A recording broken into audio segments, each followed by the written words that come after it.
Bien, bonjour à toutes et à tous. J'ai un peu l'impression que vous êtes encore plus nombreux que la semaine dernière. Oui, il y a de nouveaux étudiants? Oui.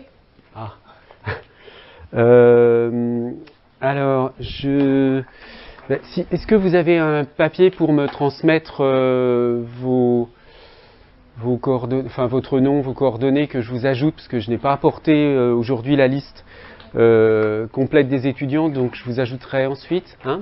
Combien y a-t-il de personnes en plus? Seulement vous? Ah, 3, d'accord. Ok. Est-ce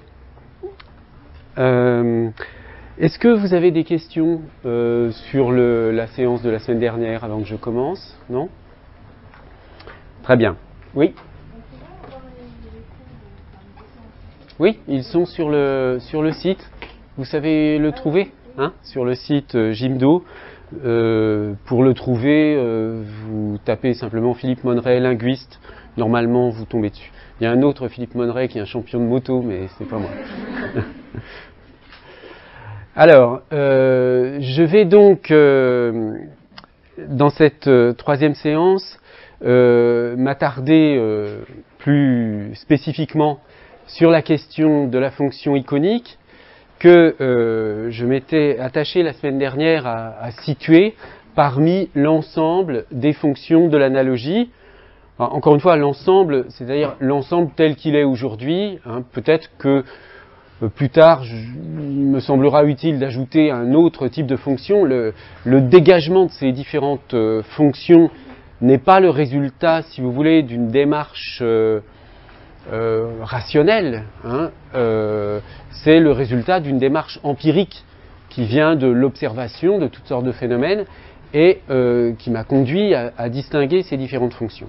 J'insiste sur ce point parce que il me semble qu'il faut garder toujours à l'esprit que l'iconicité ou le symbolisme phonétique auquel on va s'intéresser ne sont qu'une partie d'un plus large ensemble. Hein. C'est une des particularités de cette approche que d'analyser la question de l'iconicité ou du symbolisme phonétique comme un cas particulier de l'analogie, donc comme un type particulier de fonction de l'analogie. Alors, je m'étais arrêté sur cette diapositive la dernière fois. Je ne vais pas y revenir longuement. Hein. Je vais simplement rappeler ces distinctions entre analogie binaire, analogie proportionnelle, qui n'est pas toujours si évidente, ou alors elle est trop évidente. C'est-à-dire que vous voyez que lorsqu'on a une analogie proportionnelle avec un couple d'opposés du point de vue du son ou du signifiant IA, qui renvoie à un couple d'opposés du point de vue des significations, il est naturel d'en déduire que du point de vue cognitif, on va avoir tendance à associer le premier élément du couple du côté du signifiant au premier élément du couple du côté du signifié. C'est-à-dire, ici, s'il existe effectivement, et si notre esprit, dans une langue donnée, est habitué à l'opposition I petit a grandeur, naturellement, notre esprit sera habitué à l'association I étroit a grand ou large. Hein. Donc, il y a un lien toujours entre l'analogie binaire et l'analogie proportionnelle. Prenez par exemple le couple, le fameux couple Takete-Maluma. Hein. Évidemment, on a en général, l'expérience est présentée sous une forme proportionnelle. Hein. C'est-à-dire que le rapport entre Takete et cette figure est assimilable au rapport, enfin c'est un rapport d'opposition ici. Hein. L'opposition entre ces deux figures, plutôt, il vaudrait mieux le dire comme ça, l'opposition entre une figure angulaire et une figure arrondie est reflétée par l'opposition entre les sons Takete et les sons Maluma. Mais on pourrait présenter l'expérience sous une forme binaire et non plus proportionnelle en disant ça, est-ce que c'est Takete ou Maluma? À ce moment-là, on associerait directement la la forme angulaire à taqueter, etc. Donc, il y a un lien entre ces deux types d'analogies, binaires et proportionnelles, mais la raison pour laquelle, je ne sais plus si je vous l'ai déjà dit, mais la raison pour laquelle j'insiste sur la notion d'analogie binaire, c'est que dans la tradition, en particulier dans la tradition philosophique, les structures binaires ne sont pas vues comme des analogies. Chez Platon, et depuis Platon, disons, le concept d'analogie est associé à la structure proportionnelle. Et on dira qu'il y a proportion lorsqu'on a une structure, il y a analogie lorsqu'on a une structure proportionnelle, c'est-à-dire une structure de type A est à B, ce que C est à D. Mais si on a simplement une analogie entre deux éléments, ça n'est pas une véritable analogie, c'est une similarité ou une ressemblance. D'accord ? Donc, compte tenu de la relation que j'ai établie entre similarité et analogie, hein, vous vous souvenez, la similarité, c'est la propriété selon laquelle des entités quelconques ont des traits communs, enfin le fait que des entités quelconques aient des caractéristiques communes, qui va déclencher un processus, qui va déclencher éventuellement, pas nécessairement, hein, c'est ce que j'avais appelé la neutralité de la similarité, va entraîner un processus analogique, c'est-à-dire d'identification de ces deux choses qui sont similaires. Donc on a bien une distinction entre analogie et similarité qui n'est pas du tout du même ordre que la distinction traditionnelle qui donne une certaine noblesse à la relation de proportion, à l'analogie en tant que relation de proportion, en raison du fait que c'est une relation utile en mathématiques, par exemple. Hein. Pensez tout bêtement au phénomène de mise à l'échelle. Hein. Lorsque un architecte construit, fait un plan d'un bâtiment ou fait une maquette à l'échelle d'un bâtiment, eh bien, les proportions sont respectées. Et donc, c'est cette notion de proportion qui a finalement un rôle en mathématiques, qui joue aussi un rôle peut-être dans les dispositifs numériques. Mais au fond, du point de vue cognitif, il n'y a pas de privilège de la structure proportionnelle par rapport à la structure binaire. On peut même dire que très souvent, la structure binaire contient une proportion sous-jacente, j'y reviendrai peut-être. Alors, je l'ai présenté comme une analogie hétérogène. Alors, on va voir que c'est peut-être un peu problématique dans certains cas, tout simplement parce qu'on associe un signifiant à un signifié. Donc une forme qui véhicule de la signification. Ça peut être un son, hein, éventuellement. Ça peut même être des lettres, ou des graphèmes. Et puis un signifié qui pourrait être un concept, peu importe à ce stade de la description. L'idée, c'est qu'il y a un pôle de la forme et un pôle du contenu ou du sens. Bon. Donc analogie hétérogène parce que c'est une analogie entre deux choses de même nature. Si j'ai une analogie entre deux significations ou entre deux sonorités, je vais avoir une analogie homogène. Une analogie de bas niveau parce qu'elle est assez automatique, elle n'est pas consciente. Et puis le rôle d'efficacité sémiotique, on peut l'exprimer avec cette citation de Talmy Gibbon, qui est un linguiste américain qui s'inscrit dans la perspective, dans le courant fonctionnaliste, et qui dit la chose suivante, j'ai traduit, hein, toute chose égale par ailleurs, une expérience codée est d'autant plus facile à stocker, à récupérer et à communiquer que le code, autrement dit le signifiant, est isomorphe ou similaire à l'expérience. L'expérience codée, c'est-à-dire le sens, hein, si on veut. D'accord ? Donc là, c'est ça, cette notion d'efficience sémiotique. C'est que un signe qui possède cette propriété d'iconicité, un signe dans lequel, un signe au sens le plus général du terme, hein, un signe dans lequel il y a cette relation d'analogie iconique entre signifiant et signifié, eh bien, est plus facile à utiliser d'une manière générale, hein, plus facile à utiliser. On s'en souvient plus facilement, on le récupère en mémoire plus facilement et on le communique, on le comprend plus facilement lorsqu'on est dans un échange linguistique. Alors, cet aspect de l'analogie, donc sous sa version de la fonction iconique, a été étudié selon deux méthodes. Là, je vise en particulier le symbolisme phonétique comme étant le cas prototypique, exemplaire, hein, le symbolisme phonétique comme cas exemplaire de la fonction iconique de l'analogie. Symbolisme phonétique, hein, je n'y reviens pas, mais on donnera d'autres exemples, illustrés par exemple par les couples Bouba, Kiki, Takete, Maluma, etc. Hein, donc, pour lesquels on a bien un son qui véhicule quelque chose comme, alors là en l'occurrence une forme, donc, mais cette forme, peu importe qu'il s'agisse d'une forme, c'est une signification qui est donnée à ce son. Une signification qui en l'occurrence ici est visuelle, mais c'est le son par lui-même, ou plutôt l'opposition des deux sons, qui nous oriente vers les formes. Donc il y a une certaine transparence du signifiant. Hein, là. Disons que le signifiant est lui-même significatif. Bon. Alors, le premier type d'expérience qui...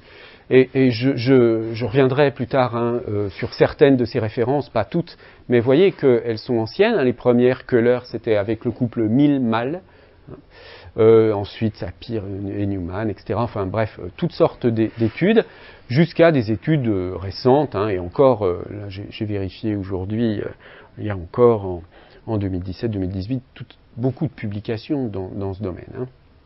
Bon, donc des expérimentations de type psycholinguistique qui ressemblent à cette expérience de type Takete et Maluma. Vous voyez comment Luca Nobile, donc un chercheur qui est actuellement à l'Université de Bourgogne et qui peut-être viendra faire un exposé dans le séminaire, voici comment il présente cet aspect de l'étude du symbolisme phonétique. C'est l'étude donc de la tendance spontanée des locuteurs à attribuer des valeurs proto-sémantiques. Alors on dit proto-sémantique parce que ce sont des valeurs sémantiques, donc du sens, mais d'une manière très générale. Ce sont des grandes orientations sémantiques. Ça n'est pas un contenu de sens extrêmement précis. Hein. Donc des valeurs proto-sémantiques intrinsèques au son du langage. Hein. Donc l'exemple qu'il donne ici, l'opposition de phonèmes graves comme ou b et de phonèmes aigus comme i ou p, hein, plus aigu puisque ici on a une sourde, est associée régulièrement à des oppositions visuelles comme grand, petit, courbe, pointu, sombre, lumineux, etc. Alors je reviendrai tout à l'heure sur le lien qu'il peut y avoir avec un autre thème de recherche qui est reconnu sous la dénomination de correspondance transmodale. Hein, mais j'en reparlerai tout à l'heure. Hein. C'est un domaine de recherche qui recouvre en partie la question du symbolisme phonétique. Donc ça, c'est un premier type d'étude fondée sur des dispositifs expérimentaux où on montre à des gens des mots et on leur demande si des sens sont associés. Alors, il y a des protocoles qui peuvent être différents. Ça peut être avec des non-mots, comme dans le cas de Takete et Maluma, c'est-à-dire des mots qui n'existent pas, normalement dans aucune langue. Hein. Mais ça peut être aussi un autre type d'expérience assez souvent pratiquée, c'est de donner des couples d'opposés, par exemple grand, petit, lourd, léger, etc., mais dans des langues inconnues des sujets. Par exemple, pour des Français, on donne l'opposition, enfin on leur fait écouter, hein, l'opposition en chinois, en coréen, en je ne sais pas quelle langue, une langue du moment qu'ils ne la connaissent pas, et on voit s'ils devinent lequel des deux mots signifie lourd, lequel des deux mots signifie léger, lequel des deux mots signifie grand, lequel des deux mots signifie petit. Et très souvent ça marche, hein, qu'on arrive à deviner, même sans savoir. Alors, ce type d'expérience a permis de démontrer d'une manière, si vous voulez, indubitable l'existence du phénomène du symbolisme phonétique. En revanche, on a beaucoup de mal à en connaître l'étendue dans une langue donnée. Combien il y a de mots en français, par exemple, qu'on peut analyser comme relevant du symbolisme phonétique? C'est difficile. D'autant que lorsqu'on le fait avec des mots qui n'existent pas dans la langue, est-ce que ça nous apprend des choses sur la façon dont on perçoit les mots qui existent dans la langue?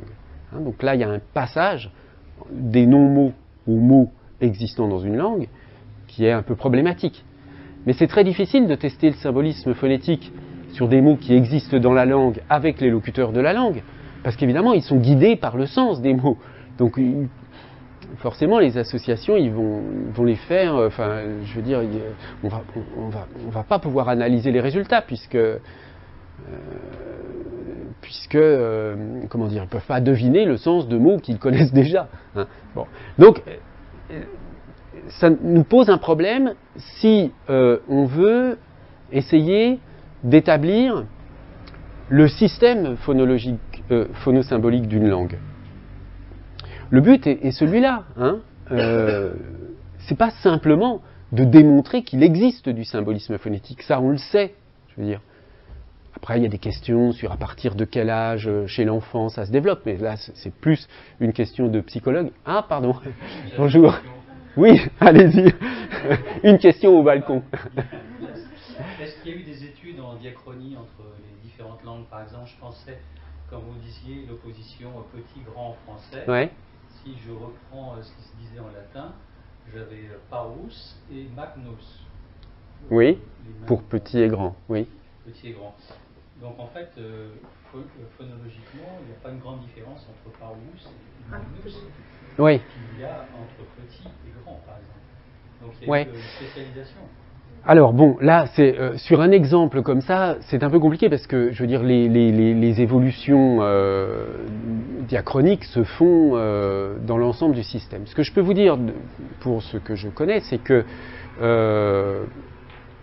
je connais des études qui ont montré que les mots dans lesquels il y avait du symbolisme, il y a visiblement du symbolisme phonétique qui fonctionne, échappent souvent au mouvement diachronique qui concerne l'ensemble des mots. Donc ça, on sait ça. Et puis par ailleurs, à mon avis, il existe assez peu d'études sur le rôle du symbolisme phonétique dans la diachronie. J'ai un exemple que je prends souvent qui me semble assez parlant. En français, il y a une opposition assez nette entre le B et le M à l'initiale, bien, mal, bon, mauvais. D'accord ? Donc des couples comme ça où on va associer le son B plutôt au côté, disons, positif et le son M au côté plutôt négatif. Et pour beau, l'opposition c'est les, normalement. Enfin, normalement, dans un langage soutenu. Mais dans la langue quotidienne, les Français disent très rarement le mot laid, qui est très soutenu. Ils disent quoi ? Moche. Donc, vous voyez, beau, moche, on retrouve là le bon, mauvais, bien, mal, etc. Donc, peut-être que là, il y a une influence qui fait qu'on retrouve un couple auquel finalement une signification devient associée.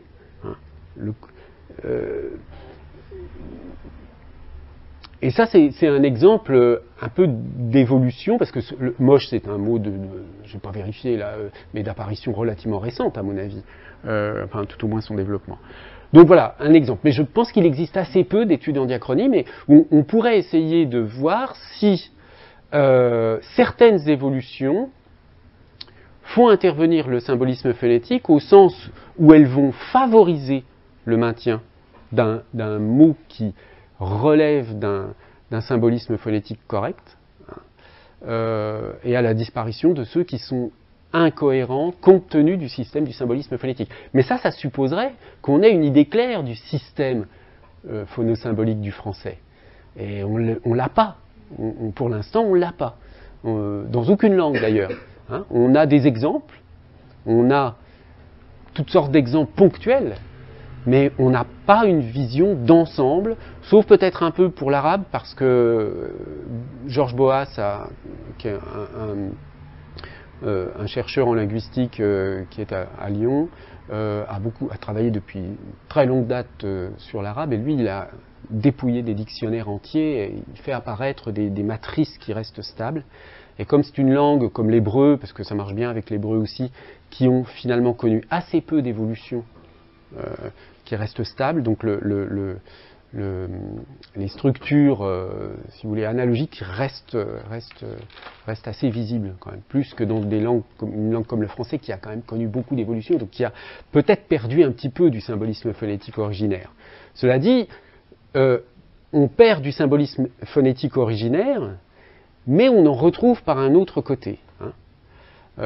Parce que, par exemple, l'opposition beau-moche, c'est une façon de retrouver une forme de régularité dans l'opposition des phonèmes liée à une opposition de signification, mais sans qu'il y ait forcément un lien direct entre le son et la signification. Hein. Bon, mais je vais y revenir tout à l'heure en parlant des phonestèmes. Oui ?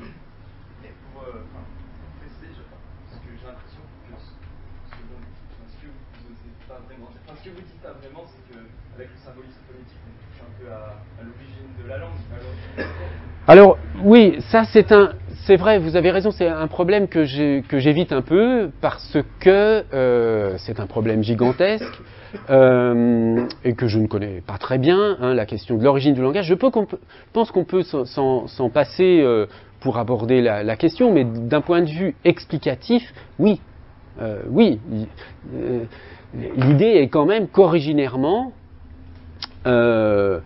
cette iconicité, elle est très prégnante. Je veux dire que ça paraît assez naturel que les premiers moyens de communication entre humains soient assez iconiques. Hein. Alors après, vous savez, c'est très vaste cette question. Hein. Il y a toutes sortes de théories sur l'origine du langage, etc. Je ne prendrai pas le risque de m'engager sur ce terrain, mais il est vrai que cette association entre des sons et des significations, pour prendre un exemple tout simple, hein, qui là renvoie vraiment à l'histoire de l'espèce humaine, un certain nombre de chercheurs pensent que le fait que notre cerveau reconnaisse si facilement l'opposition entre les sons aigus, comme I, et les sons graves, A, comme étant parallèles à une opposition entre le petit et le gros, viendrait d'un avantage évolutif, parce que si vous êtes capable... Parce que, un gros animal, dangereux, il fait un bruit grave. Un petit animal, un oiseau, un petit animal, il fait un bruit aigu. Donc, le fait dans l'histoire de l'espèce humaine d'avoir été capable de reconnaître, donc d'associer le son grave à du gros et le son petit et le son aigu à du petit, donc à distinguer en l'occurrence du dangereux du pas dangereux, vous voyez, c'est un genre d'explication dans le cadre d'une psychologie un peu évolutionnaire, de type, évolutionniste, qui renvoie quand même à l'histoire de l'humanité, hein, mais de l'humanité et même peut-être... voilà. Il y a très certainement des liens, mais malgré tout, je pense qu'on peut prendre, au plan, si vous voulez, au plan scientifique, on peut prendre le problème tel qu'il est maintenant. Hein. Je veux dire, on regarde maintenant comment sont structurées les langues, éventuellement, évidemment, avec un aspect historique, hein, les langues dans leur développement historique, et on peut essayer de tracer les phénomènes de symbolisme phonétique Mais vous avez raison, un certain nombre de recherches liées à cette idée que les sons imitent les significations sont intervenues comme des arguments en faveur d'un certain type de théorie sur l'origine du langage. D'ailleurs, il y a un autre aspect dans cette question qui est important, et ça qui apparaît assez bien chez des auteurs comme Condillac, par exemple, c'est que c'est aussi s'intéresser à ce lien entre le corps humain, au fond, et la signification véhiculée par là. C'est aussi une marque d'appréhension laïque du problème du langage. Pourquoi je dis cela? Parce que, si vous voulez, s'il n'y a pas une origine naturelle du langage, ben, c'est quoi? C'est une origine divine. Hein? Donc, au commencement était le verbe, bon, voilà. Et ce que je veux dire par là, c'est que, et ça c'est un point de vue assez bien développé également par Luca Nobile, dont je parlais il y a un instant, les premières recherches scientifiques sur le langage, qui étaient donc dégagées du discours religieux sur les langues, l'ont été parce que précisément elles défendaient la naturalité des signes linguistiques, donc leur motivation naturelle, et par conséquent, c'était une position, si vous voulez, scientifique moderne, hein, par opposition à des positions, disons, fondées sur des thèses religieuses. Hein. Donc il y a aussi cet aspect-là, qui est donc un aspect plus dans l'histoire des idées linguistiques, là, cette fois-ci. Mais on en reparlera peut-être si j'ai l'occasion de vous reparler de Condillac et d'autres, disons, de l'origine d'un certain nombre de problèmes liés au symbolisme phonétique. Bon, oui, je vous en prie. S'il vous plaît, la similarité, du coup, c'est la proportion, c'est la même chose ou... Alors, non, justement, là, alors, bon, c'est bien que vous posiez la question, parce que au fond, c'est pas si évident que ça. Hein.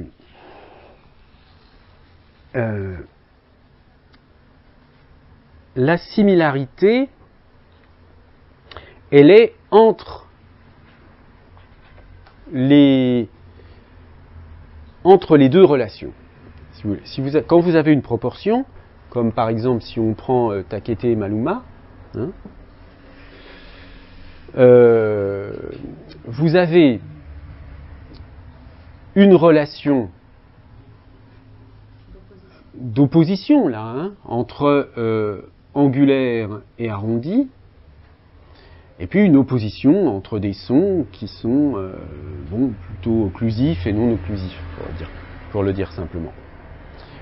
Donc, dans le cas de la proportion, là c'est A est à B ce que C est à D. Hein. Donc, la similarité est une similarité entre les deux relations. Mais, comme je le disais, elle se traduit très vite, très facilement, par une similarité directe entre occlusif et un certain nombre de valeurs, ou entre des sons comme ML, liquide, par exemple, et quelque chose d'un peu doux. Vous voyez, parce que là, c'est une forme arrondie, donc qu'on va percevoir comme douce, mais vous voyez que rien que quand on dit une forme arrondie, elle est douce, on fait déjà une correspondance transmodale. On convertit du visuel en tactile, mais on le fait très naturellement. Hein. Et puis, quand on dit d'une personne qu'elle est douce, hein, là c'est du psychologique qu'on va traduire en tactile aussi. Donc, on est dans tous ces systèmes de correspondance qui là renvoient à des similarités hétérogènes, puisque c'est entre des ordres de signification différents, du visuel et du sonore. Hein, ce sont deux choses d'ordre différent. Bon, donc, ce que votre question me donne l'occasion de préciser, c'est surtout le rapport entre similarité et analogie.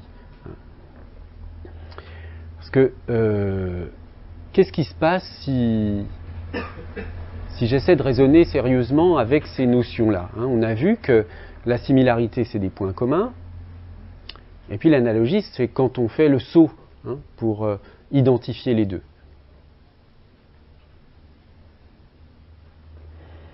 Bon, dans le cas d'un symbolisme phonétique comme celui-ci,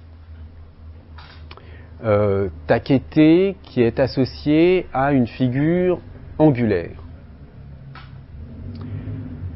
Quelle est la similarité? Alors, en fait, la similarité, elle est fondée sur le fait que lorsqu'on observe d'un point de vue acoustique, alors, quand on parle du signifiant, il y a toujours les deux aspects, acoustique et articulatoire. C'est-à-dire, il y a le son qu'on entend, et puis il y a les sons qu'on prononce, quoi. Enfin, je veux dire, l'articulation verbale. Donc, d'un point de vue acoustique, les sons que, te, sont des sons qui vont faire des sauts comme ça, parce qu'il y a des... comment dire, il y a une interruption, et il y a un choc qui provoque donc comment dire, ces changements disons de fréquence, hein, ces changements de fréquence d'un point de vue acoustique, qui sont similaires aux changements brutaux d'angle de la figure. Du point de vue articulatoire, on a une similarité du même ordre, puisque lorsqu'on prononce takete, on fait des gestes en raison de... On bloque le son t, alors que le son, il n'est pas bloqué, jamais. Hein. Donc on a un geste brutal qui évoque, encore une fois, l'aspect saccadé. Donc cette similarité, elle peut être vue là. Où est l'analogie maintenant? L'analogie, elle consiste à dire que sur la base de cette similarité, je trouve globalement que Takete évoque cette figure.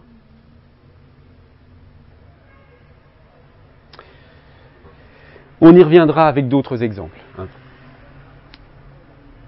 Alors, ça c'était un premier type d'expérimentation de type psycholinguistique. On sera amené je serai amené à vous proposer de faire ce type d'expérimentation avec les noms de personnages de fiction sur lesquels on va travailler, parce que à un moment donné, vous allez, je vais y revenir tout à l'heure, hein, vous allez apporter des noms de personnages, des couples de noms de personnages, je vais le réexpliquer, et ensuite on essaiera, enfin vous essayerez, de tester ces noms de personnages auprès de personnes diverses, hein, autour de vous, pour voir s'ils reconnaissent effectivement lequel est le gentil, lequel est le méchant, etc. etc. Ce sera donc, ce sera pas des vraies expériences, puisque quand on lit en particulier les articles récents, hein, du point de vue méthodologique, les articles plus anciens sont un peu plus discutables, mais tous les articles récents sont fondés quand même sur des méthodes sérieuses, quoi, qui prennent en considération toutes sortes de paramètres et éliminent un certain nombre de facteurs qui pourraient biaiser les résultats. Alors, le deuxième type de travaux qui relèvent du symbolisme phonétique, ce sont des travaux qui tentent de décrire le symbolisme phonétique dans les langues, mais encore une fois, on n'est jamais arrivé, et c'est un peu le but de toute cette recherche à laquelle vous participez ici, c'est réussir à établir, en tout cas pour le français, éventuellement pour d'autres langues, mais il faudrait déjà trouver une méthode et avancer un peu sur le français, pour décrire systématiquement le symbolisme phonétique, hein, les ressources du symbolisme phonétique du français. Alors, on a un certain nombre de travaux qui décrivent, alors par exemple, les onomatopées, hein, ça c'est très ancien, vous voyez, Grammont 1901, mais il y a des travaux beaucoup plus récents qui sont allés jusqu'à faire des comparaisons acoustiques, par exemple pour les noms d'animaux ou pour les sons, genre le cocorico pour le coq ou le coucou pour l'oiseau qu'on appelle le coucou, qui sont allés comparer le signal acoustique du son de l'animal au signal acoustique du mot. ouais, pour voir s'il y avait une véritable... Donc il y a des travaux pas du tout naïfs hein, dans les choses récentes sur l'onomatopée. Hein. Sur les idéophones, alors, elle est absente encore, Nuket? Bon, parce qu'il y a une étudiante qui a travaillé sur les idéophones du turc, donc c'est une famille de... Enfin, c'est une catégorie grammaticale qui n'existe pas dans toutes les langues, qui existe en japonais. Est-ce qu'il y a des étudiants japonais parmi vous? Non. Est-ce qu'il y a des étudiants qui ont une langue, ici, dont ils savent qu'il y a des idéophones? Alors, les idéophones, c'est un peu comme des onomatopées, si vous voulez, mais qui sont dans la langue comme des parties du discours, comme des noms, des verbes, des adjectifs, des prépositions, enfin, c'est des mots qui évoquent des significations. Bon, on y reviendra plus tard, c'est un peu technique. Les phonestèmes et les submorphèmes, ça, je vais en reparler tout à l'heure. Donc là, c'est un type particulier de symbolisme phonétique. Ensuite, il y a les structures phonosémantiques de la morphologie. Là, c'est par exemple l'idée que... Ça, c'est une idée qui a été présente dans le célèbre article de Jacobson là, de 65 qui s'appelle « À la recherche de l'essence du langage », que on sera amené à commenter un peu plus tard, et qui prenait des exemples tout simples. Hein. Il prenait l'exemple de la comparaison, le comparatif, le superlatif, hein, en latin ou en anglais. Le comparatif est plus grand, le altus, altior, altissimus, hein, pour grand, plus grand, le plus grand. Du point de vue de la signification, on a grand, on a plus grand, donc grand altus, plus grand altior, le plus grand altissimus. Donc du point de vue du sens, on a un accroissement de grandeur entre les trois mots. Et du point de vue du signifiant, le mot altus est plus court que le mot altior, qui est lui-même plus court que altissimus. Bon, même chose en anglais, je crois qu'il prenait un exemple en anglais. Il y a d'autres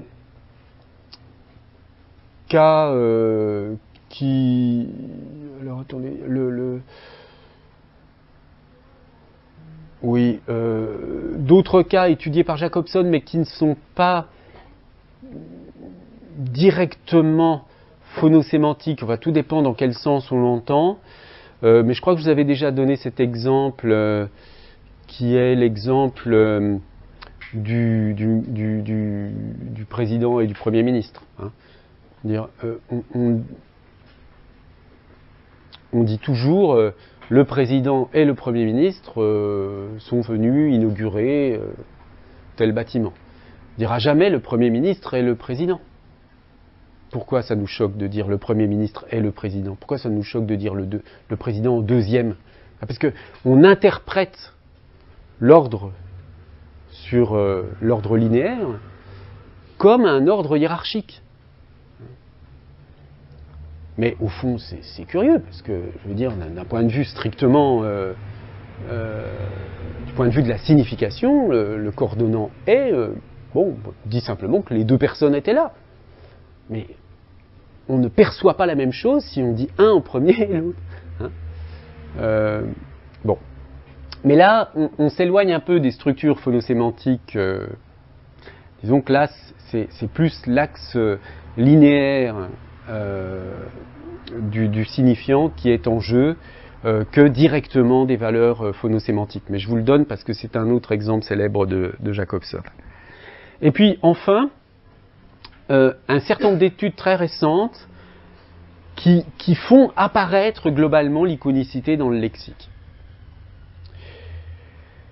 Alors, je vais vous donner plus en détail des exemples de ces dernières études. Là. J'en avais parlé rapidement à la première séance, mais je vais y revenir.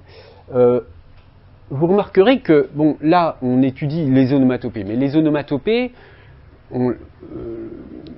leur étude a progressé. Il y a un bon dictionnaire des onomatopées en français Mais la systématicité, comment elle s'organise, quelles sont les structures phonologiques qui reviennent souvent dans les onomatopées, ça, on manque encore de travaux sur ce domaine. Les idéophones, ça ne concerne pas toutes les langues, en tout cas le français, ça ne concerne pas. La question des phonestèmes et submorphèmes, elle a pas mal été étudiée en anglais notamment, mais aussi dans beaucoup d'autres langues, vous allez voir. Mais simplement, on a du mal à faire des inventaires complets, là aussi. Et même chose pour les structures dans la morphologie. En général, les chercheurs étudient une zone de la morphologie et vont faire apparaître des structures phonosymboliques, ou phonosémantiques. Hein, on peut dire phonosémantique, phonosymbolique. L'idée, c'est qu'on associe du son à de la signification. Mais encore une fois, on ne dispose pas d'une sorte de... je ne sais pas comment dire, presque de dictionnaire des oppositions sonores qui correspondrait à des oppositions de sens. Alors, est-ce que c'est possible, une chose comme ça, ou pas? Bon, je ne sais pas, mais tout au moins, pour répondre négativement, il faut quand même avoir tenté de le faire pour voir ce qui empêche cette possibilité-là. Bon, alors, je vous donne deux exemples de ces études donc sur grand corpus. Le premier exemple, je l'avais déjà mentionné. C'est un exemple de Monaghan et ses collaborateurs, donc qui est apparu en 2014. Alors voilà, on peut lire le résumé si vous voulez. Donc c'est une convention établie depuis longtemps que la relation entre les sons et le sens des mots est essentiellement arbitraire. Vous verrez, tous les articles sur ce sujet commencent toujours par « contrairement à ce qu'on dit souvent, que le signe est arbitraire », ça commence toujours de la même façon. Typiquement, le sens du mot ne donne aucune indication sur sa signification. Cependant, il y a de nombreux exemples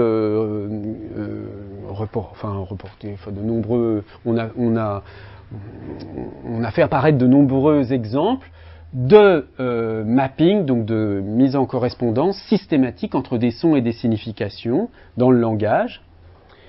Et cette systématicité a été déclarée importante pour le développement du langage dans les premières années. Alors ça, c'est un aspect dont je n'aurai pas le temps de parler, mais effectivement, il y a un certain nombre de travaux qui montrent que, en particulier sur le japonais, qui montrent que lorsqu'on apprend à des tout petits enfants, je ne me souviens plus de quel âge exactement, des mots qui ont du symbolisme phonétique, ils les apprennent, ils les retiennent beaucoup plus facilement et rapidement que d'autres.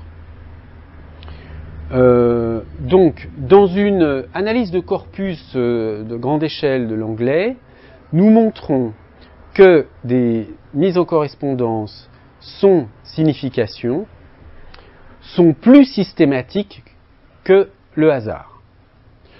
En outre, cette systématicité est plus prononcée pour les mots qui ont un âge d'acquisition précoce. Hein, c'est ce qu'on appelle l'AOA. Vous savez, les psychologues du développement caractérisent les mots par toutes sortes de critères. Et il y a un des critères qui est AOA, Age of Acquisition. Donc, en général, certains mots s'apprennent plus tôt, d'autres plus tard. Hein. Donc là, ça veut dire que ça concerne des mots dont l'AOA est faible.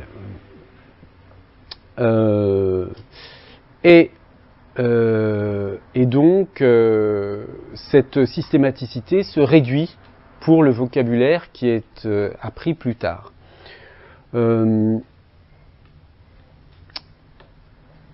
Donc, nous proposons, comme hypothèse, que le vocabulaire est structuré pour permettre une systématicité dans le langage, dans l'apprentissage du langage précoce,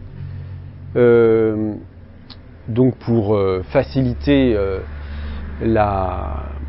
l'acquisition du langage, mais qu'il incorpore des aspects arbitraires, de l'arbitrarité si l'on veut, pour ensuite acquérir un langage qui permette la communication, l'expressivité, enfin une communication avec une expressivité et une efficience, enfin une efficacité. Donc vous voyez que dans cette hypothèse, il y a l'idée qu'on a besoin de l'arbitraire quand même à un moment donné. Hein. Si on a un langage entièrement motivé, analogique, etc., on sera très vite limité. Hein. Donc on a besoin quand même, bien sûr, d'une partie arbitraire. Donc ce que je vous avais expliqué, que je rappelle rapidement, c'est qu'en gros leur étude consistait, mais techniquement elle a certaines fragilités, quoi. Bon, ce serait un peu trop compliqué de l'expliquer là, mais l'idée générale du protocole est tout à fait intéressante. Ils adoptent un mode de calcul de la distance phonologique entre les mots. C'est déjà pas très facile, ça. Hein. Bon, alors, ça paraît évident, parce qu'on va dire, je sais pas moi, mic et mac, c'est proche, mais et mic et poc, c'est plus loin que mic et mac, d'accord? Bon, mais en fait, il y a toutes sortes de façons de calculer la distance phonologique entre des mots. Soit c'est la distance, simplement on fait ce qu'on appelle une distance de Levenshtein, je ne sais pas si ça vous dit quelque chose, c'est-à-dire on compte le nombre de changements qu'il faut faire pour aboutir de l'un à l'autre. Donc par exemple, de mic à mac, il y a un changement. Mais pour aller de mic à poc, il y a 2 changements. Donc ça veut dire que c'est plus éloigné. Mais en réalité, cette mesure, elle ne prend pas en considération les ressemblances intrinsèques entre certains phonèmes, et ce qui fait que il y a un autre paramètre qui n'est pas pris en compte par Monaghan, c'est de considérer non pas la distance phonologique au sens de la distance de Levenshtein, c'est-à-dire du nombre de permutations nécessaires pour passer d'un signifiant à l'autre, mais la distance perceptive, c'est-à-dire comment les gens perçoivent, est-ce que les mots sont perçus comme proches ou éloignés, du point de vue du son, simplement. Bon, donc, bref, il faut se mettre d'accord sur un mode de calcul de la distance au niveau des sons. Et ensuite, on se met d'accord sur un mode de calcul, alors encore plus compliqué, de la distance entre les significations. Des significations peuvent être plus ou moins distantes l'une de l'autre, c'est évident, mais c'est très compliqué à calculer. Bon, admettons qu'on ait un calcul, eh bien, par des moyens informatiques, on peut arriver à prouver, alors c'est ce que prétendent avoir fait Monaghan et ses collaborateurs, qu'il y a une corrélation entre la distance phonologique et la distance sémantique. Plus les mots sont distants phonologiquement, du point de vue du son, plus ils sont éloignés sémantiquement, plus ils sont proches phonologiquement, plus ils sont proches sémantiquement. Et dans leur étude, ils ont pris la précaution d'éliminer tous les mots qui étaient apparentés du point de vue morphologique. C'est-à-dire, par exemple, je ne sais pas, nation, nationale, nationalité. Bon, bah, évidemment, ça se ressemble là, mais parce que c'est des mots de la même famille. Donc ils ont gardé un seul mot par famille. Et ils n'ont retenu que des mots qui étaient tous de familles différentes pour pas qu'il y ait cet effet morphologique qui augmente la corrélation. Donc, bon, une étude intéressante, en tout cas dans sa méthodologie, mais assez complexe à mettre en œuvre, en fait, et qui demande quand même des préalables assez techniquement, enfin, assez difficiles à fixer d'une manière entièrement satisfaisante. Bon. Alors, donc ça c'est une étude qui est intéressante, encore une fois, parce qu'elle montre un phénomène global. Mais vous voyez qu'elle ne nous apprend rien là sur quelles sont les structures phonosymboliques de l'anglais. Elle nous dit qu'il y a globalement des ressemblances son-signification. Mais elle ne nous dit pas quelles sont, ont quelle signification, etc. Donc c'est encore une fois montrer l'existence du phénomène, mais on ne le décrit pas dans le détail. Alors une autre étude qui a fait beaucoup de bruit, qui a été relayé par la célèbre revue Nature, est un article de Blasi et ses collaborateurs, Wichmann. Alors Søren Wichmann, c'est quelqu'un qui a, dans son laboratoire, qui a construit une énorme base de données avec 4000 langues, même, je crois bien, oui, 4000 langues. Eux, donc, ont procédé différemment. Alors, on peut jeter un coup d'œil sur leur abstract. Donc, vous voyez, il est largement acquis que l'une des propriétés fondamentales du langage parlé, c'est la relation arbitraire entre son et signification. Quelques exceptions ont été documentées en linguistique, en sciences cognitives et en anthropologie, mais ces études ont impliqué seulement des petits sous-ensembles des 6000 langues qui existent dans le monde aujourd'hui, environ, au moins 6000 langues. En analysant des listes de mots qui couvrent à peu près les 2/3 des langages du monde, donc ils ont bien analysé 4000 langues, les 2/3 de 6000, ça fait bien 4000.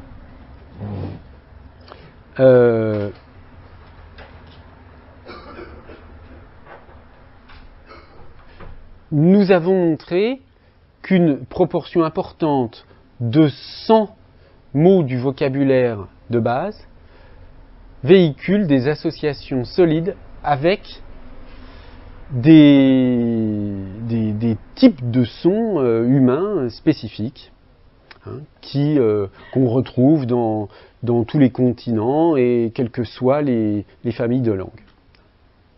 Alors par exemple, des mots de propriété, enfin des associations entre des small, donc petit et i, plein et p ou b, ou alors des parties du corps, la langue avec le L, le nez avec le son N, c'est-à-dire que des mots qui signifient le nez contiennent très largement du point de vue statistique le son N ou une nasale.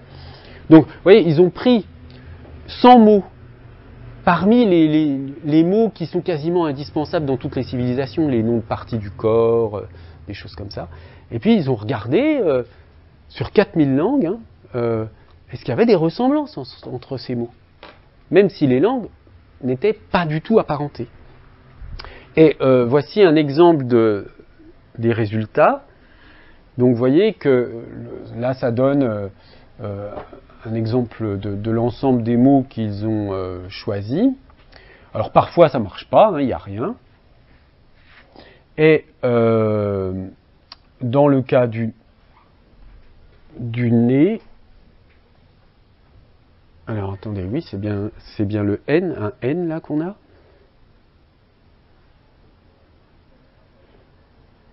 Oui, parce que comme je suis prêt, oui, name et I. UN, oui, voilà. Donc il doit y avoir le son OU et le son N qu'on trouve pour le nez, et on trouve jamais ces sons-là. Bon, donc c'est un exemple parmi d'autres, mais là, si vous voulez, on a quand même quelques pistes, bon, sur des choses assez évidentes. Une association comme dire que les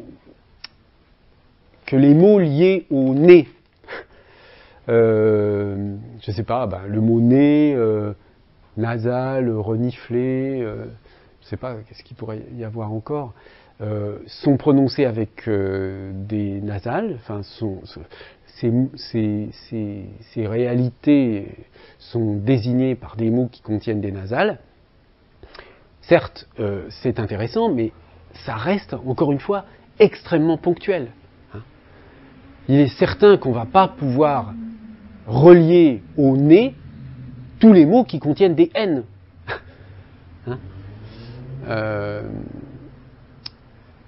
Donc, on manque encore des éléments nécessaires pour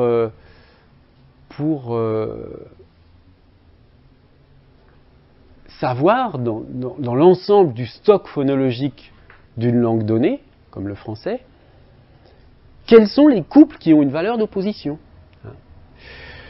Je vous l'ai dit, et j'y reviendrai rapidement tout à l'heure, les phénomènes de symbolisme phonétique sont utilisés avec, simplement par intuition, hein, pas du tout scientifiquement, par le marketing.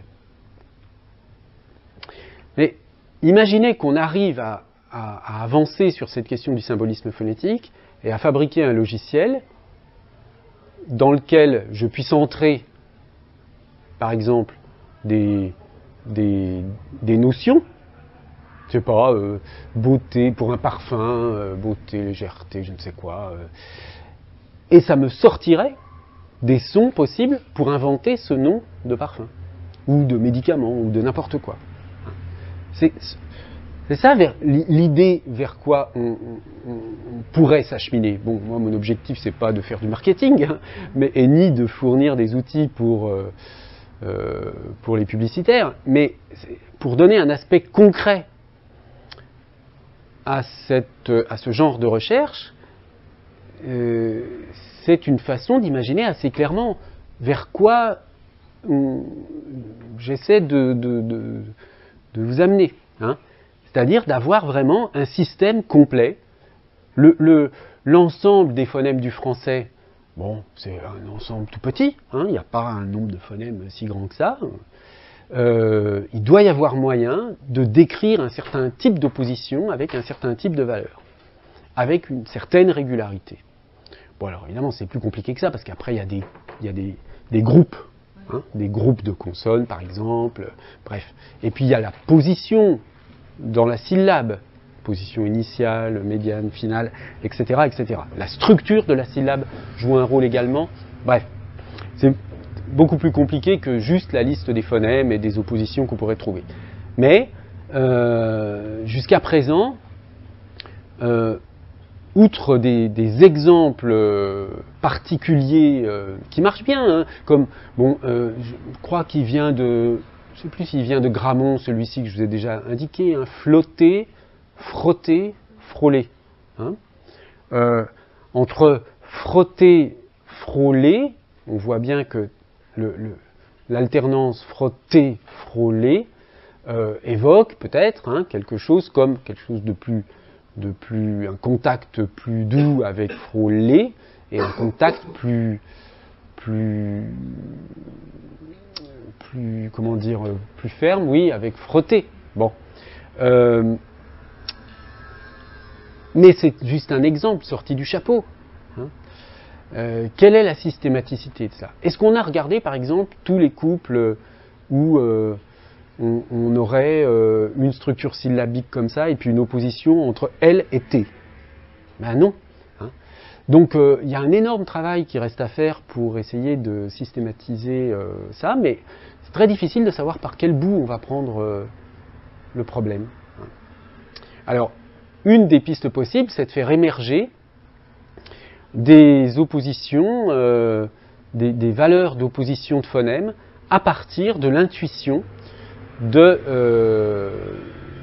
personnes qualifiées, et en l'occurrence d'auteurs. Hein. Et là, je vais venir au problème du symbolisme phonétique dans le cas des noms de fiction, en vous parlant d'un article publié par une chercheuse allemande sur ce sujet.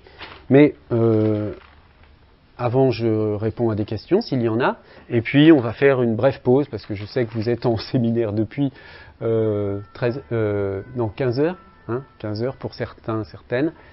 Donc on va faire une petite pause, prendre un café et faire la dernière heure ensuite. Non, pas de questions? Bon, bah écoutez, on va s'aérer et se retrouver dans 5 minutes. Ou 10 minutes, le temps d'aller chercher le café quand même.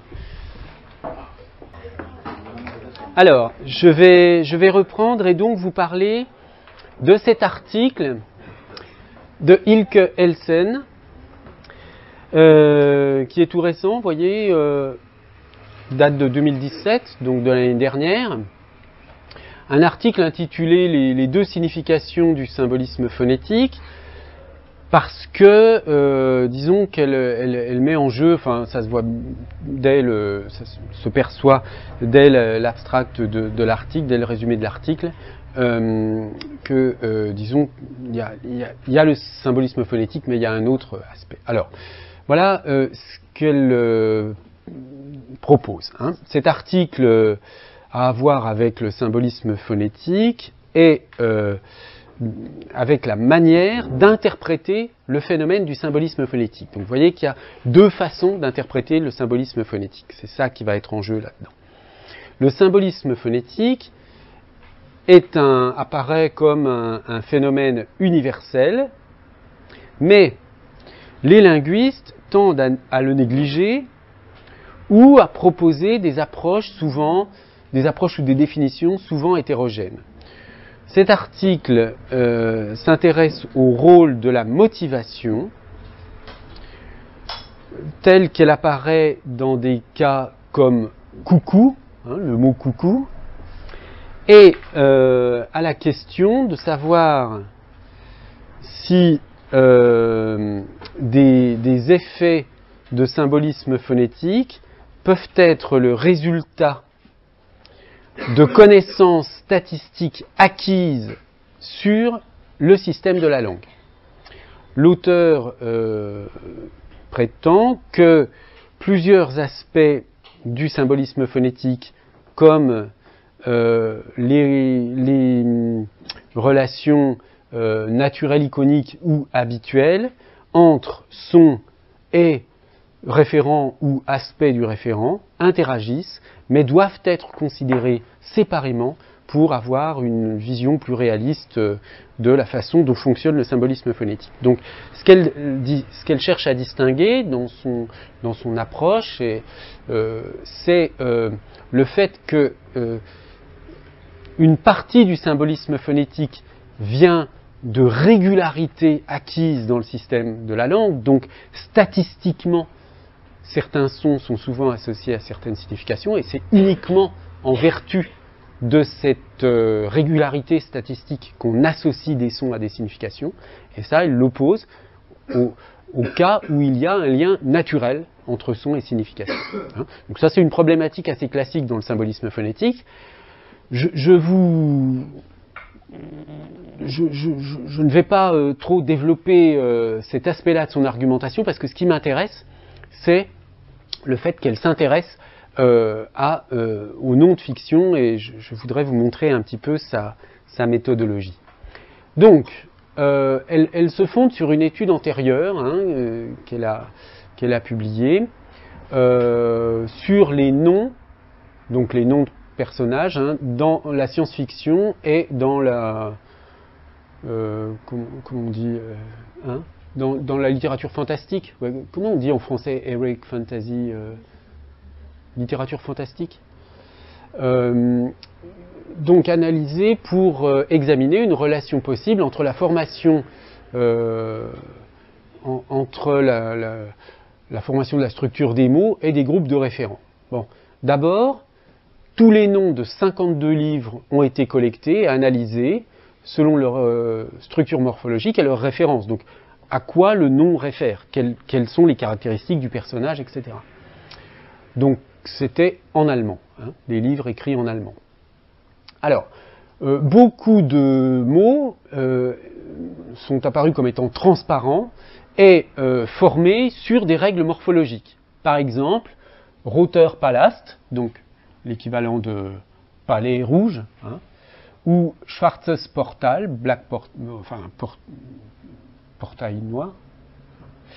Bon, donc là, il n'y a pas de symbolisme phonétique à étudier, puisque on est dans une combinaison morphologique transparente. Donc, retenez bien ça. Dans les noms de personnages de fiction que vous aurez à apporter ici, il faudra éliminer tout ce qui est interprétable directement à partir de la signification des mots. Donc, d'autres faisaient apparaître un mélange de fragments connus et non connus, comme, alors elle donne 3 exemples, terconite, ébulite ou ébulite, morvédine, donc des métaux. Et c'était pas seulement des noms de personnages qu'elle a pris finalement, c'est tous les noms propres apparemment. Amnésine, énergone, érosane, euphorite, somnaline, valorone, des drogues. Bon. Des exemples comme ceux-ci correspondent à des noms de marques de chimie qui utilisent des pseudomorphèmes in, an, on, it. Vous voyez, donc en fait ce sont des mots inventés mais qui morphologiquement ont un morphème qui fait médicament, qui fait, etc. Comme valorone, bon, je sais pas, le morphème final évoque un médicament parce qu'il est fréquemment utilisé dans ce type de mots. Alors, la découverte la plus intéressante était le troisième groupe, donc c'est ce groupe-là de noms qui va nous intéresser, des mots construits artificiellement. Alors, ces noms, cependant, n'étaient pas utilisés arbitrairement. Par exemple, les personnages petits et sans défense étaient nommés Krilla, un gnome, Kelwit, ou Kelvit en allemand, un personnage intelligent, innocent, ressemblant à un dauphin, Bryn, un prince jeune et bon, Elim, un enfant, un jeune prince, quoi, Cyr, un petit dwarf, c'est quoi? C'est bon. Alors, en revanche, donc par opposition à ces personnages, vous voyez, qui sont, disons, des personnages positifs, les noms pour des créatures dangereuses et maléfiques, comme les monstres, les démons, contenaient des voyelles d'arrière et des consonnes, en particulier des vélaires et des fricatives, uvulaires, souvent des syllabes fermées et des groupes consonantiques. Donc, Shtion, Teirak, Azraroth,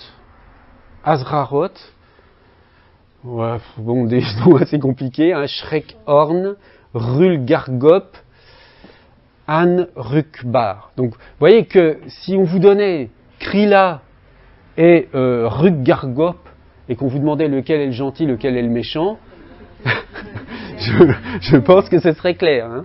Bon.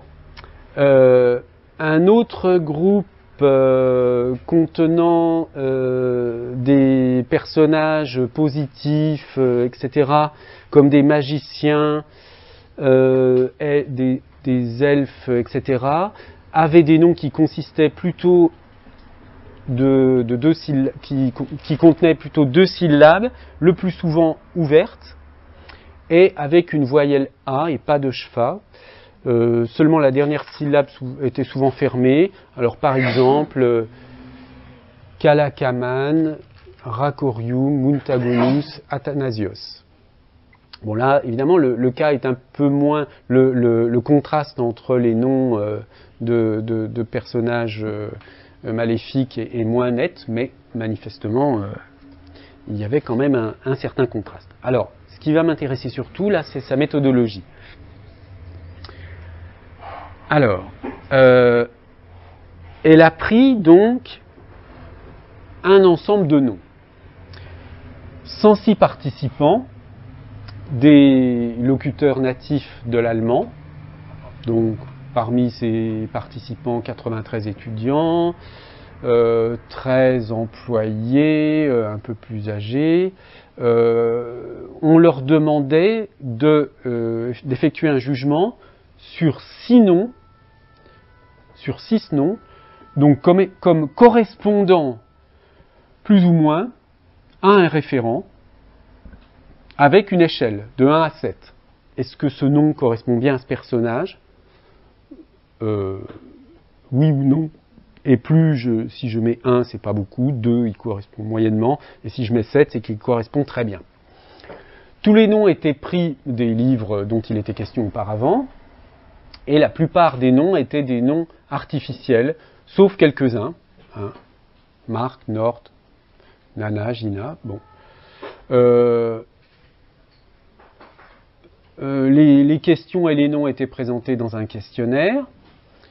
Et puis, dans la dernière session, dans la dernière section du questionnaire, les participants pouvaient répondre à des questions. Alors, pouvaient donner des commentaires. Bon, alors les questions étaient les suivantes pour le test donc. Est-ce que ces noms sont appropriés donc alors pour une belle jeune femme, donc il y avait Clip, Alani, Olda, Valeron Veit, Sartassa, Gorks. Hein, belle jeune femme, Gorks, à mon avis, ça ne va pas marcher. Hein. En revanche, Alani, Olda, on se doute que sûrement. Ensuite, pour un personnage féroce, laid, oui, monstrueux, donc il y avait Gina, Stuon, Eugalp, Tik, Schreckhorn, Gusdan. Donc là, on voit bien que les deux derniers seraient sûrement plus un petit gnome avec une voix aiguë, Chromag, Raoul Madsen, Krili, Nana, Cyr, Gurlo. Donc, hein, on se doute que Krili et Cyr vont sûrement être plus mentionnés là. Une créature exotique, gentille, avec 3 jambes. Bon, là, je ne sais pas pourquoi il y a cette précision. Bon, voilà. Et puis, un magicien bon et puissant. Alors, donc, elle est partie de ce questionnaire. Donc ça, si vous voulez, une fois qu'on aura des noms de personnages que vous aurez apportés, dans une deuxième étape, on essaiera d'élaborer un questionnaire de ce genre-là, en changeant évidemment éventuellement les questions en fonction des personnages qu'on aura, mais ce serait un peu ça l'idée, mais dans une deuxième étape seulement, hein, parce que dans la première étape, il faut d'abord constituer le corpus de noms de personnages. Alors voici ces résultats. Donc alors en fait, plus le chiffre est petit, plus la correspondance enfin, plus le nom a été fréquemment associé. Donc, par exemple, pour jeune femme, c'est Alani et Sartassa qui ont été les plus cités, et évidemment, comme prévu, Gorks le moins. Pour le monstre, les résultats les plus faibles étaient pour Gina, et les plus forts pour Schreckhorn et pour... Où ça? Tik, non, Tik, celui-là, le chiffre est élevé, donc ça signifie qu'il a été peu choisi. Hein. Donc le plus élevé, ce sont les 3 premiers. Hein. Gusdan, Eugalp. Pour le gnome, vous voyez, comme prévu, Krilri et Cyr ont été choisis en premier, et puis Raoul Madsen, bon, ça fait plutôt costaud, hein, Raoul Madsen que gnome. Pour la créature exotique, là, vous voyez, les contrastes sont aussi bons. Marc Nord, ça fait pas très exotique. En revanche, nez et tout, là, oui. Et puis, pour le magicien puissant, Galdaline a bien fonctionné. Salamir aussi. En revanche, Nana, non. Bon. Alors,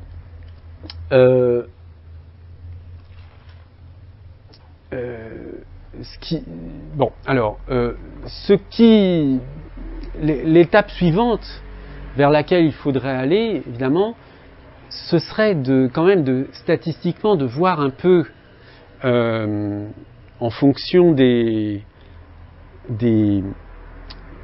significations, mais là les significations sont trop spécifiques. Vous voyez, un gnome, bon, qu'est-ce qu'on va faire de la signification gnome dans une description du symbolisme phonétique? On ne va pas en faire grand-chose. Par contre, ça renvoie à petit, évidemment. Hein. Donc nous, on va essayer de trouver des oppositions entre personnes fondées sur des caractères et sur donc des valeurs des contrastes sémantiques qui ont une plus grande importance, une plus grande généralité. Hein. Alors, pour la semaine prochaine. Donc nous, ce qu'on va faire, c'est travailler par contraste de personnages, donc dans la même œuvre. Donc ce que je vous demande à vous, c'est de trouver pour la semaine prochaine, de venir avec au moins 2 couples, si possible, 2 couples de personnages. Donc 2 couples de personnages qui seront dans une opposition. Chaque couple doit être un opposé. Donc dans le même livre. Hein. Vous pouvez prendre les 2 couples dans 2 livres différents, mais je ne sais pas, vous allez trouver par exemple un couple de personnages où il va y avoir un personnage bon, un personnage mauvais, un personnage fort, un personnage faible, etc. Hein, c'est ce genre de couple. Mais il faudra que le contraste soit assez net, hein, dans le roman, enfin, ou dans le livre. Ça peut être une bande dessinée, ça peut être n'importe quoi. Hein. De préférence en français, mais si vous avez des livres dans d'autres langues, on peut les prendre en considération les noms pour voir, pour avoir une sorte de comparaison. Bien. Donc, il faudra préparer une petite fiche avec le nom du personnage. La transcription en alphabet phonétique international, là je vais vous faire quelques rappels rapides là-dessus, mais je pense que la plupart d'entre vous, vous le connaissez. Indiquer la caractéristique dominante du personnage, enfin des 2, quoi. Hein, je veux dire et puis éventuellement ses caractéristiques secondaires, parce que il est possible que vous ayez des personnages ambigus. Ce qui peut être intéressant aussi, et ce qui arrive très fréquemment, hein, c'est qu'un personnage change de statut au fil d'une histoire, qu'il paraisse mauvais au début, mais qu'en réalité, l'histoire montre qu'il était bon. Bon. Mais peu importe.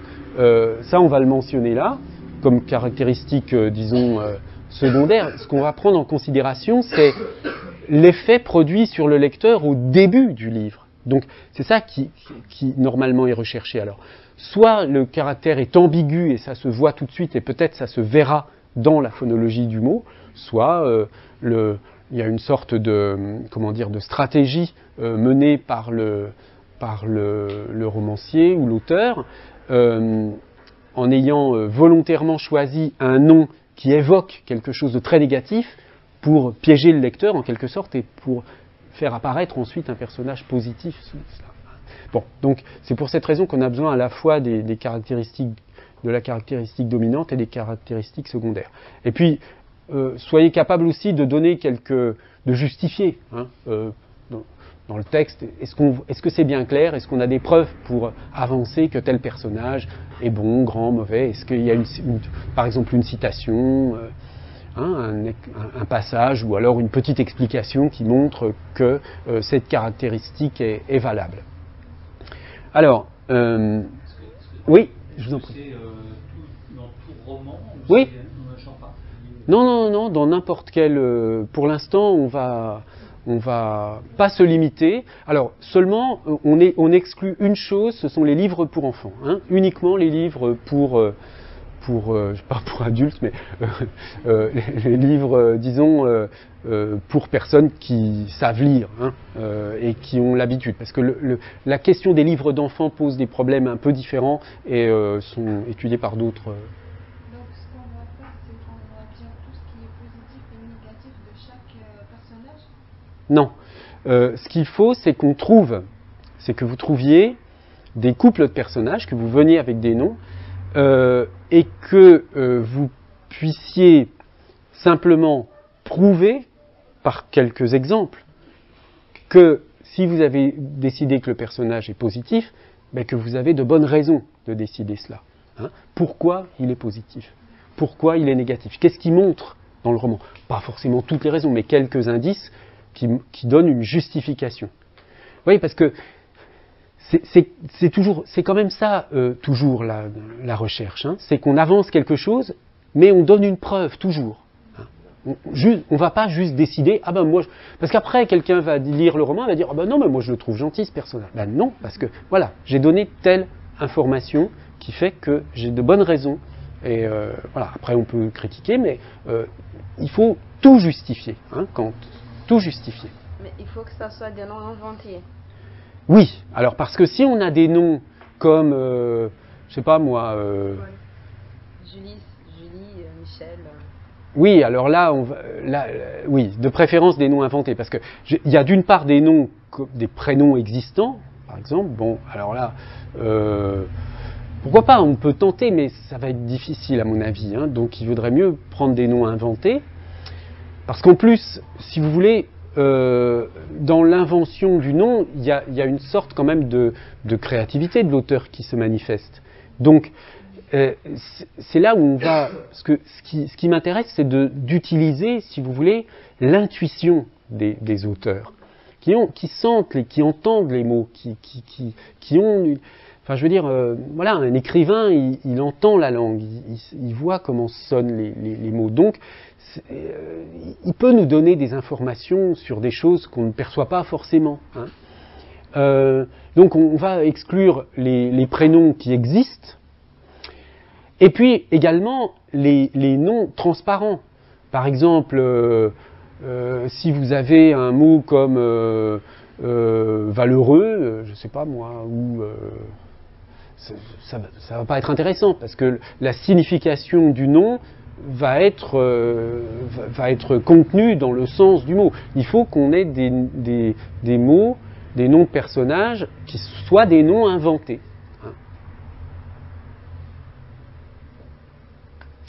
D'accord, alors je ne sais pas encore comment on va s'y prendre pour... parce que l'idéal, c'est qu'on voit tous, qu'on ait un tableau d'ensemble. Je ne sais pas encore exactement comment je vais m'y prendre pour que ça apparaisse. On pourrait, si vous m'apportez une fiche pour chaque mot, alors soit vous me les envoyez... la veille ou le lundi matin ou plus tard ou le week-end pour que je fasse une sorte de tableau d'ensemble. Mais ce qui serait intéressant, oui, je vous donne la parole juste après, ce serait aussi de les tester avant. C'est-à-dire, ce qui serait pas mal, c'est que vous disiez chacun votre tour. Bon, voilà, moi j'ai deux personnages. Je sais pas, je dis n'importe quoi, Luc et Lac. Et l'un d'eux est bon, l'autre est mauvais. Lequel, à votre avis? Bon, voilà. Qu'on teste entre nous, déjà. Nous, hein. Donc, peut-être une solution, mais vous avez peut-être une idée, mademoiselle, une solution, ce serait simplement qu'on fasse comme ça oralement, et si je vois que c'est faisable, je peux très bien taper le document et l'afficher en même temps. Enfin, je veux dire, on peut faire ça pendant la séance, peut-être, on verra si c'est pas trop compliqué. Vous aviez une idée, peut-être? Je peux faire les statistiques. Ah oui, après. Ah oui, très bien. Très bien, merci, ça sera utile, oui, pour voir un peu les récurrences de phonèmes. Bon, on verra ce que ça donne, hein.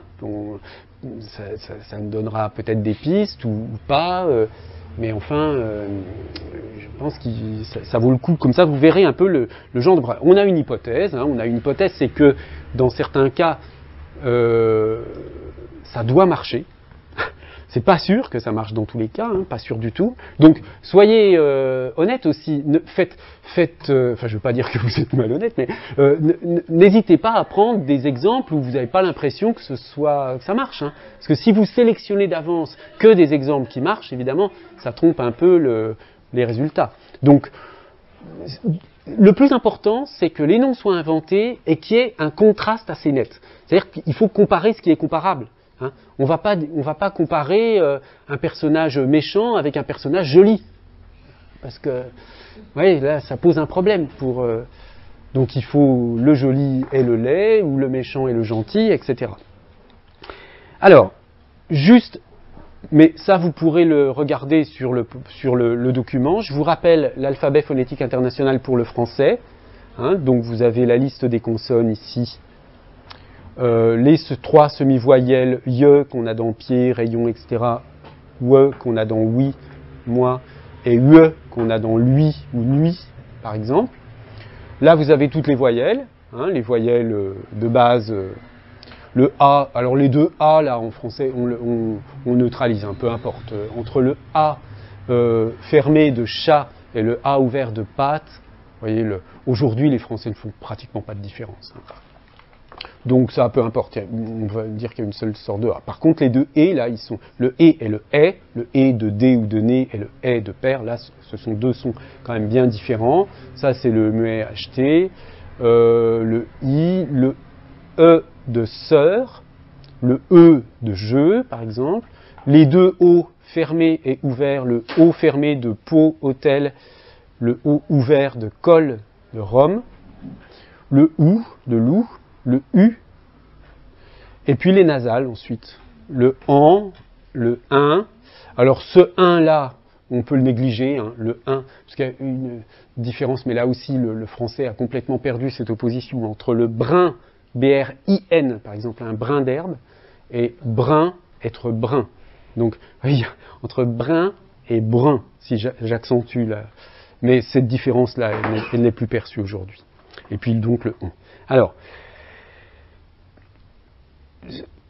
comment on fait sur quelles caractéristiques des voyelles ou des consonnes on va s'appuyer pour dire qu'il y a un lien avec de la signification? Parce que jusqu'à présent, j'ai tout le temps utilisé le même genre d'exemple, soit le IA avec ouvert fermé, hein, pour dire, soit Maluma Takete. Bon. Alors, si on veut regarder, là je prends un schéma assez connu de l'articulation, on regarde un petit peu comment les sons sont articulés dans la bouche. Hein. Là, du coup, c'est un point de vue articulatoire, pas un point de vue acoustique. On voit qu'il y a quand même, là vous reconnaissez, vous voyez, on retrouve le triangle vocalique, hein, I, E, E, A, ou, O, O, A, donc les voyelles plutôt d'avant, les voyelles plutôt d'arrière, et puis qui sont ouvertes ou fermées.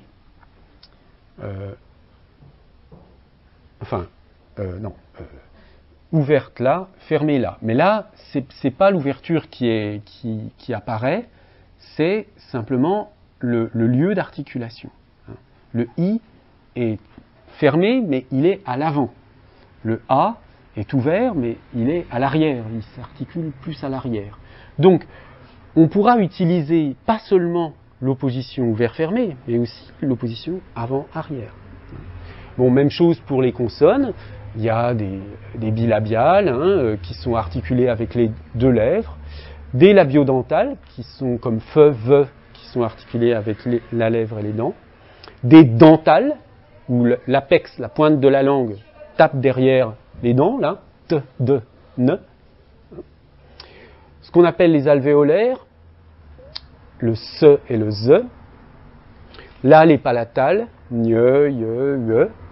Et puis ce qu'on appelle parfois les dorsopalato-vélaires, les vélaires, que, ge, et puis le R qui est un peu à part, très en arrière.